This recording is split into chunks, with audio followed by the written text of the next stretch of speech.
यानंतर मुंबईमधून एक महत्त्वाची बातमी. मुंबईत कबूतरखानाचा मुद्दा पुन्हा एकदा गाजण्याची शक्यता आहे. कबुतराच्या विष्ठेमुळे आजारांना निमंत्रण मिळत असल्याच्या कारणांवरून कबुतरांना खाद्य घालण्यावरती मुंबई हायकोर्टानं बंदी घातली आहे. मात्र त्यानंतर कबुतरांना खाद्य घालण्याच्या प्रश्नावरून जैन मुनींनी निलेशचंद्र विजय यांनी आंदोलनास्त्र उगारण्याचा निर्णय घेतलेला आहे. जैन मुनी निलेशचंद्र विजय यांनी 1 नोव्हेंबरपासून आझाद मैदानात उपोषण करण्याची घोषणा केली आहे.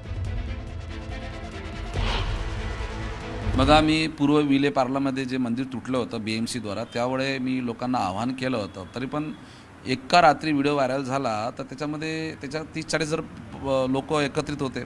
पण आता जर मी खुल्ला आझाद मैदानमध्ये बसलेलो आहे, लोक मला धमक्या बी देत आहे, लोक मला टोकत बी आहे की महाराज हे तुमचं काम नाही आहे. पण माझं महावीरची एक महत्त्व आहे, महावीरचा एक संदेश आहे, जिओर जिजो. ह्या सृष्टीवर प्रकृतीनं सर्वाला जगाचा अधिकार दिला आहे. त्यांच्या रक्षणासाठी, प्राणी रक्षणासाठी मी अनशन करणार आहे आझाद मैदानमध्ये 1 तारखेपासून. एक महत्त्वाची बातमी बघूया. मुंबई महापालिका निवडणुकीच्या तोंडावर भाई जगताप यांनी एकला चलो रेचा नारा देत ऐन दिवाळीमध्ये वादाचा बार उडवून दिलेला आहे. आगामी महापालिका निवडणुकीच्या तोंडावरती महाविकास आघाडीत आत्तापासूनच कुरबुरींना सुरुवात झाली आहे. तर मुंबईचे काँग्रेसचे माजी अध्यक्ष भाई जगताप यांनी ऐन दिवाळीत मतभेदाची माळ पेटवलेली आहे. आम्हाला उद्धव ठाकरेंसोबत जायचं नाहीये, राज ठाकरेंसोबत जाण्याचा प्रश्नच निर्माण होत नाही असं भाई जगताप म्हणालेत. तर मवियामध्ये राज ठाकरेंना घेण्याबाबत काँग्रेसचा विरोध असल्याच्या चर्चा याआधी सुरू होत्या आणि त्यात आता भाई जगतापांच्या वक्तव्याने मवियात वादाची वाद पेटली आहे.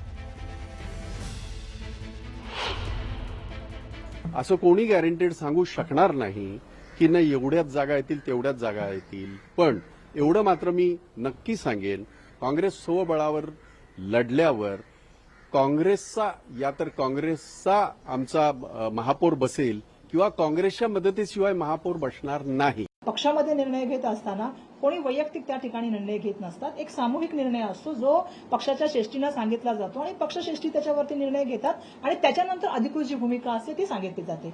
पण सर्वसाधारणपणे काँग्रेस पक्षाची भूमिका आमची जी दिसलेली आहे मागील काळापासून आणि आता सुद्धा आमची भूमिका हीच आहे की संविधान आणि ह्या देशाची लोकशाही जिवंत राहिली पाहिजे, ज्यासाठी आमचे आदरणीय नेते मल्लिकार्जुन खरगे साहेब आणि आदरणीय नेते राहुल गांधी सातत्याने लढत आहेत. ती भूमिका घेऊन आम्ही येणाऱ्या काळामध्ये जाऊ आणि आमची भूमिका आम्ही पक्षश्रेष्ठींना सांगू जी आमची भूमिका आहे. आम्ही स्पष्टपणे सांगितलेलं आहे की आता सुद्धा आम्हाला उद्धवजी ठाकरे असू द्यात किंवा राज ठाकरे असू द्यात किंवा आणखीन कोणी असू, स्वबळावर लढताना आम्हाला कुठल्याही पक्षाचं बरोबर आमच्या बरोबर बंधन नको, हे आम्ही स्पष्टपणे सांगितलेलं आहे. भाई जगतापांनी चर्चा करण्याचा प्रश्न नाही, त्यांना जे वाटलं त्यांनी ते मत मांडलं. असे तर प्रत्येक राजकीय पक्षामधल्या नेत्यांना आपलं मत मांडण्याचा अधिकार, त्यांनी त्यांचं मत मांडलं. ठीक आहे, ती कार्यकर्त्यांची भूमिका आहे, मी तुम्हाला आधीच सांगितलं. PSC मध्ये काही नेत्यांची भूमिका आहे, सर्वांची भूमिका असू शकते, पण शेवटी निर्णय जो असतो तो वरच्या लेवलला होतो, त्याच्यावर चर्चा होते, त्याच्या बाकीच्या गोष्टी ठरतात आणि मल्लिकार्जुन खरगे साहेब, राहुल गांधीजी आणि सोनिया गांधीजी याच्या संदर्भामधला निर्णय घेतील आणि जेव्हा निर्णय येईल तेव्हा आम्ही त्याबद्दल बोलू. दरम्यान भाई जगतापांच्या स्वबळाच्या नाऱ्यावरती काँग्रेसचे प्रदेशाध्यक्ष हर्षवर्धन सपकाळ यांनी काय प्रतिक्रिया दिली आपण बघूया. भाई जगतापांनी केलेलं जे वक्तव्य आहे ही त्यांची भावना आहे आणि ही त्यांचीच नव्हे तर मुंबईतल्या अनेकांची अशा प्रकारची भावना आहे. नुकताच मुंबईमध्ये एक बैठक देखील झाली होती. त्या बैठकीमध्ये हा सूर त्या ठिकाणी समोर आला होता. पूर्ण नवनियुक्त कार्यकारिणीच्या सदस्यांनी देखील तशाच प्रकारची भावना व्यक्त केली होती. त्यामुळे त्यांनी ही व्यक्त केलेली स्वतःची आणि कार्यकर्त्यांची भावना त्यांनी व्यक्त केली आहे. मात्र अलबत्ता या संदर्भामध्ये सर्वांशी चर्चा करून अंतिम निर्णय हा घेण्यात येईल.